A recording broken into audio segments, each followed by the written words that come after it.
Hello students, my self Kundan Sahu, lecturer in mechanical department. आज मैं आपको यूनिट 4 का मशीन ड्राइंग का सरफेस फिनिश के बारे में बताने वाला हूँ। सरफेस फिनिश टॉपिक के बारे में कि ये सरफेस फिनिश होता क्या है। Various types of surface roughness भी हैं। सरफेस रफनेस क्या होता है, सरफेस रफनेस के बहुत सारे टाइप्स हैं, ठीक है। इसके बहुत सारे इंडिकेशंस हैं, इसके डायग्राम्स हैं। तो हम इसी सब इंडिकेशंस को समझेंगे होता क्या है स्टेप बाय स्टेप, ठीक है। तो इस पूरे टॉपिक को समझने के लिए वीडियो में अंत तक बने रहें, ठीक है। तो सबसे पहले हम ये समझेंगे कि सरफेस फिनिश होता क्या है, ठीक है। तो सरफेस फिनिश एक्चुअल में 3 कंपोनेंट से मिल के बने होते हैं। सरफेस रफनेस, वेवीनेस और ले और फ्लॉ भी बोल सकते हैं, ठीक है। तो जब ये ले, फ्लॉ, वेवीनेस जो किसी भी सरफेस में जितना कम रहेगा, जितना मिनिमम रहेगा, उस सरफेस की, उस ऑब्जेक्ट की सरफेस फिनिश उतनी अच्छी रहेगी।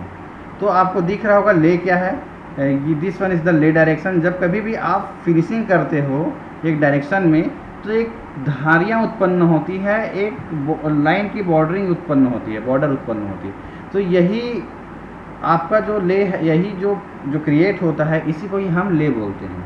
और सपोज मान के चलो कि किसी ऑब्जेक्ट को आप फिनिशिंग कर रहे हो और उस पर कुछ एक फ्लेक्स क्रिएट हो जाता है, कुछ ऑब्जेक्ट क्रिएट हो जाता है, कुछ अनवांटेड मटेरियल्स क्रिएट हो जाते हैं, दैट इज कॉल्ड फ्लॉ।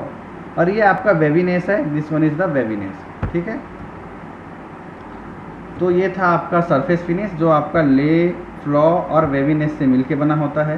ये रफनेस की विड्थ होती है, वेवीनेस विड्थ होती है, रफनेस विड्थ कट ऑफ होता है। तो बहुत सारे कंपोनेंट्स है एक सरफेस फिनिश, अच्छे सरफेस फिनिश के लिए, या सरफेस फिनिश जब आप करते हो तब, ठीक है। अब सरफेस फिनिश या मान के चलो सरफेस रफनेस, सरफेस फिनिश या सरफेस रफनेस ना, दोनों के बारे में सेम ही है। और सरफेस रफनेस में उसमें कुछ अनवांटेड मटेरियल्स आ गए हैं, उस अनवांटेड मटेरियल्स को रिमूव करने के लिए हम फिनिशिंग करते हैं, that is called surface finish. वो अनवांटेड मटेरियल ले के फॉर्म में हो सकता है, फ्लॉ के फॉर्म में हो सकता है, वेवीनेस के फॉर्म में हो सकता है, ठीक। सपोज मान के चलो कि जब कभी भी आप ले ये दिस वन इज द ले है ना, ठीक। जब कभी भी आप फिनिशिंग ऑपरेशन करते हो और इस पैरेलल शेप का आपको पैरेलल शेप का ले क्रिएट होता है, तो इसे हम बोलते हैं पैरेलल ले। सपोज फिनिशिंग ऑपरेशन में एक परपेंडिकुलर शेप का आपका परपेंडिकुलर शेप, ये आपको दिख रहा होगा ना, डायरेक्शन ऑफ टूल मार्क्स कैसा है। तो परपेंडिकुलर शेप का अगर आपको परपेंडिकुलर वर्टिकल ना, इस परपेंडिकुलर शेप का अगर आपको कोई ले क्रिएट हो रहा है तो this one is called perpendicular ले के टाइप्स बता रहा हूँ ना मैं। सपोज आप वर्क पीस पे ऐसे फिनिशिंग कर रहे हो कि क्रॉस जिग जैग बन गया है आपका यहाँ पे शेप, ठीक। तो इस टाइप के ले को हम बोलते हैं क्रॉस्ड ले। और सपोज मान के चलो कि आप जो फिनिशिंग ऑपरेशन कर रहे हो ऐसे गोल के शेप में कर रहे हो, फिनिशिंग कर रहे हो ऐसे गोल घुमा के, तो ये आपका शेप क्रिएट हो गया है, तो इसे हम बोलते हैं मल्टी डायरेक्शनल ले। और प्योर रोलिंग कंडीशन है, एकदम सर्कुलर शेप में अगर आप कोई वर्किंग कंडीशन कर रहे हो, फिनिशिंग ऑपरेशन कर रहे हो, और आपका जो ले क्रिएट होता है वो होता है सर्कुलर ले। और रेडियल डायरेक्शन में कभी इधर गए, कभी इधर गए, कभी नीचे गए, कभी लेफ्ट साइड गया, up, left side, down, right side, ये चारों डायरेक्शन में गया है, तो इसे हम बोलते हैं रेडियल ले, ठीक है। तो अलग अलग कंडीशंस में, जैसे cutting operation, finishing operation, grinding operation, knurling operation, honing operation, lapping operation, ये मैन्युफैक्चरिंग प्रोसेस के अलग अलग ऑपरेशंस हैं। तो डिफरेंट ऑफ मैन्युफैक्चरिंग प्रोसेस में डिफरेंट ऑफ ले क्रिएट होते हैं, ठीक है। तो यही है टाइप्स ऑफ ले, ये आपको दिख गया, ठीक। अब होता है सरफेस फिनिश का रिप्रेजेंटेशन कैसे होता है। तो ये सरफेस फिनिश का रिप्रेजेंटेशन है, ठीक है। जो यहाँ पे जो सी पोर्शन दिख रहा है, मैक्सिमम वेवीनेस स्पेसिंग होगा। एक आपका एक मान के चलो कि इस शेप में आप एक ऑब्जेक्ट बना देते हो, जैसे सपोज मान के चलो आपने ग्राइंडिंग ऑपरेशन किया या कटिंग ऑपरेशन किया, ठीक है।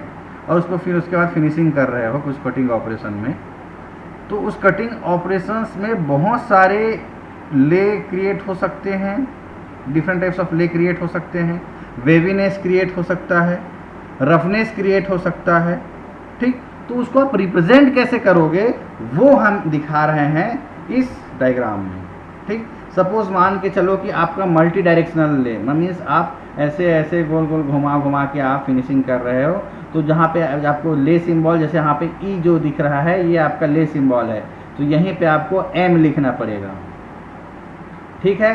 और रफनेस आप मेज़र करोगे, सपोज आपने ग्राइंडिंग ऑपरेशन किया है और जितना रफनेस आया है लेंथ, रफनेस लेंथ आप कहाँ से मेज़र करेंगे मैं दिखा देता हूँ। ये हो गया आपका रफनेस विड्थ और रफनेस हाइट। तो आप कोई ऑपरेशन कर रहे हो, मैन्युफैक्चरिंग, कटिंग, फिनिशिंग वगैरह कोई भी ऑपरेशन कर रहे हो, तो आपने इंस्ट्रूमेंट से इसको मेज़र कर लिया है, विड्थ को, हाइट को, लेंथ को, तो इसको आप शो करोगे यहाँ पे डी पोर्शन पे, ठीक है। अब वेवीनेस सी, मैक्सिमम वेवीनेस स्पेसिंग भी दिख रहा है आपको, सी यहाँ पे शो करना है। सपोज मान के चलो आप ग्राइंडिंग ऑपरेशन कर रहे हो और वेवीनेस आपका ये है, तो इस वेवीनेस को आप मेज़र कर लिए, मैक्सिमम वेवीनेस को, ठीक है। ये मैक्सिमम वेवीनेस में सपोज मान के चलो यहाँ पे आया है मैक्सिमम वेवीनेस, वेवीनेस हाइट, तो इस वेवीनेस हाइट को या मैक्सिमम वेवीनेस जितना ज़्यादा आपका यहाँ पे निकलेगा वेवीनेस एक कर्व के फॉर्म में, एक वेव के फॉर्म में, उसको मेज़र करके एक इंस्ट्रूमेंट के द्वारा मेज़र करके, स्केल के द्वारा मेज़र करके आप उसे नापोगे 2 सेंटीमीटर, 3 सेंटीमीटर, और आप उसे यहाँ पे सी पोर्शन में लिखोगे, 5 सेंटीमीटर, 10 सेंटीमीटर है, जितना भी है। और मैक्सिमम हाइट, वेवीनेस की मैक्सिमम हाइट, वेवीनेस की हाइट आप मेज़र कर लोगे यहाँ से, फिर से वही इंस्ट्रूमेंट के द्वारा मेज़र करोगे और उसको आप यहाँ पे बी पोर्शन में लिखोगे, ठीक है। रफनेस की एवरेज वैल्यू मान के चलो अलग अलग रफनेस यहाँ पे दिख रहा होगा, ठीक है। रफनेस हाइट अलग अलग रफनेस दिख रहा होगा, सब जैसे 10 अलग अलग रफनेस है, 10 अलग अलग रफनेस का आप एवरेज निकाल लोगे, ठीक।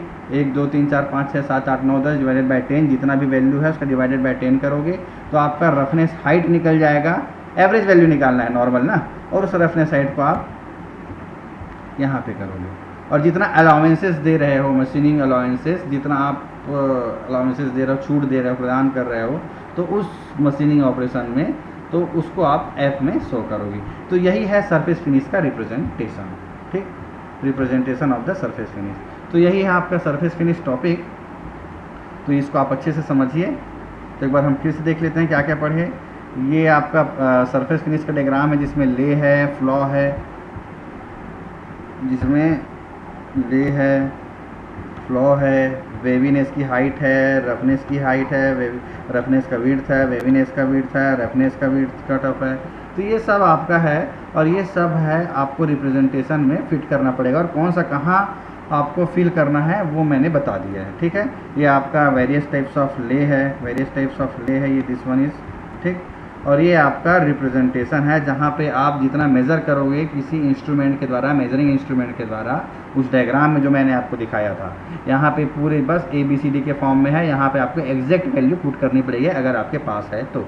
यही है आपका सरफेस फिनिश का रिप्रेजेंटेशन, यही आपके एग्जाम में आता है। Please explain the surface finish, also explain the surface finish representation with various types of ले। सरफेस फिनिश क्या है, सरफेस फिनिश के रिप्रेजेंटेशन को समझाइए, ले के टाइप्स को समझाइए। तो यही होता है, यही है आपका 5 नंबर 10 नंबर में आ सकता है क्वेश्चन, इसको आपको अच्छे से समझना है। तो बस ये आपका चैप्टर 4 कंप्लीट हो गया है, आप इसे अच्छे से समझिए। कोई डाउट हो तो मुझसे कांटेक्ट कीजिए। ओके, आज के लिए बस इतना ही। Thank you.